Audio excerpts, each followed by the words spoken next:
আসসালামু আলাইকুম। তারেক রহমান আসছে আপনার সার্কেল থেকে। ওর বয়স হচ্ছে আপনার 4 বছর।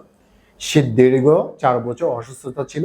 সে হাঁটতে পারতো না, বসতে পারতো না, সে কথা বলতে পারতো না, এবং কি লালা মুখ দিয়ে অনেক লালা পড়তো।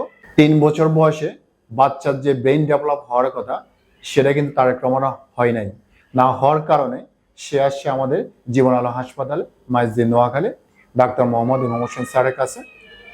সে কতটুকু ভালো আছে, কিভাবে আসছে, বর্তমানে কি সমস্যা নিয়ে আছে, আমরা তার মার কাছ থেকে জানবো। আসসালামু আলাইকুম।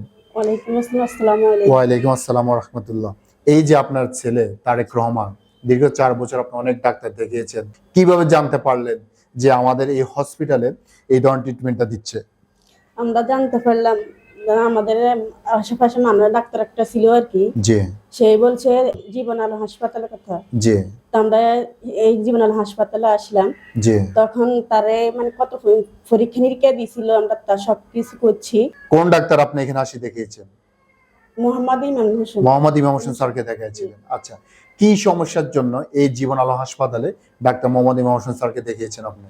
ওর কথা কম কম বলতো, লোনা বলতো বেশি। আচ্ছা, মানে আর কথা কথা কোনো ভাষা বলতে পারতো না, এই জন্য আমরা তার কাছে আসছিলাম আর কি। এখন কতটুকু আপনার তারেক রহমান ভালো আছে? অনেকটাই অনেকটাই ভালো আছে আর কি, আগের থেকে অনেক তুলনা অনেক ভালো। কি ভালো আছে?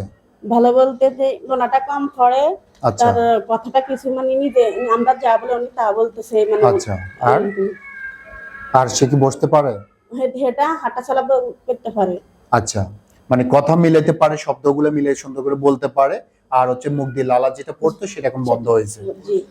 আমরা চাই তারেক রহমান আরো সুন্দর করে সবাইকে শব্দ গুছিয়ে কথা বলার জন্য চেষ্টা করে, এবং কি তার বুদ্ধিটা যেন আরো বাড়ে, সে যেন চঞ্চলতা করতে পারে, স্কুলে যেতে পারে, তার সব সুন্দর করে সে জীবনযাপন করতে পারে।